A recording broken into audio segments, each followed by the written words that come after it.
Masih bersama kami di Squawk Box dan kami akan menyampaikan sejumlah informasi dari korporasi domestik berikut ini.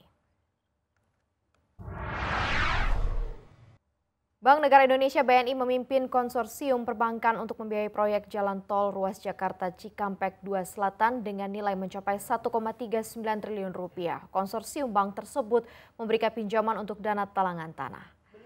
Total kebutuhan dana untuk pembebasan tanah proyek tersebut adalah 5,5 triliun rupiah. Jasa Marga Japek Selatan merupakan pemilik hak pengelolaan proyek Jakarta Cikampek 2 Selatan.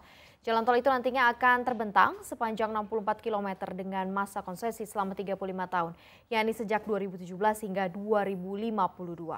Total Jakarta Cikampek 2 Selatan akan menghubungkan ruas tol JOR dengan tol Cipularang.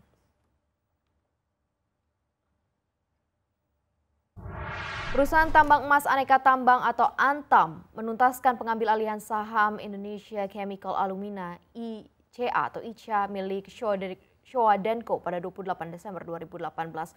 Usai pengambil alihan saham tersebut, Antam menjadi pemilik 100% saham ICA. Direktur Keuangan Antam Dimas Wikan Pramudito mengatakan bahwa pengambil alihan seluruh saham ICA merupakan hasil negosiasi dan evaluasi secara menyeluruh kedua belah pihak. Nilai pengambil alihan saham ICA oleh Antam pun disepakati senilai $1 Amerika Serikat. ICA merupakan perusahaan produsen chemical grade alumina atau CGA. Antam berambisi semakin memperkuat portofolio bisnis hilirnya, yaitu alumina. Intiland Development menunda transaksi pembelian tanah dengan perusahaan afiliasinya. Sebelumnya Intiland telah mengumumkan bakal membeli lahan dari pihak terafiliasi senilai 1,27 triliun rupiah. Manajemen Intiland mengungkapkan bahwa menunda pembelian lahan karena menunda pengembangan dan konsolidasi lahan untuk pengembangan proyek baru.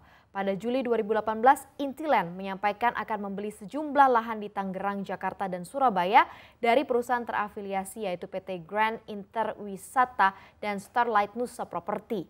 Pemegang kedua perusahaan itu adalah Hendro Bondokusumo, dan Hendro merupakan direktur utama dan pemilik saham Intiland.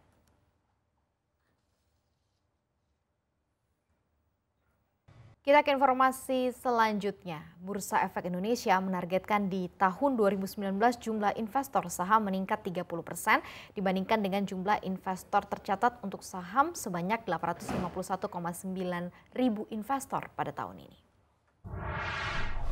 Direktur Utama Bursa Efek Indonesia Inarno Jayadi mengatakan bahwa pihaknya optimis dengan kondisi pasar modal di tahun mendatang meskipun beriringan dengan pesta politik dalam negeri, yakni pemilihan umum presiden dan wakil presiden. Sementara itu untuk tahun depan, Bursa Efek Indonesia juga optimis jumlah perusahaan yang akan melantai di Bursa Efek Indonesia sebanyak minimal 35 perusahaan. Sedangkan implementasi terdekat yang akan dilakukan oleh BI beserta dengan SRO lainnya diantaranya terkait dengan infrastruktur, perusahaan dengan menyiapkan electronic platform untuk obligasi di pasar bursa, roadmap produk pasar modal dan produk-produk derivatif hingga master plan computing di pasar modal dan sistem e-registration. Kan cukup optimis ya, kita naik 30% kira-kira ya. Tapi dengan pergerakan di tahun depan Pak, proyeksinya untuk bursa sendiri efeknya akan seperti apa? Jadi gini, kita lihat bahwa historical ya, pemilu di 3 pemilu yang sebelumnya itu memang korelasinya tidak terlalu signifikan ya antara adanya pemilu dengan indeks atau IPO ya, itu tetap bagus dan tetap positif. Jadi kita optimis lah dengan adanya pilpres segala macam itu tidak akan mempengaruhi terlalu banyak terhadap pasar modal ya. Kalau ada riak-riak kecil ya biasalah.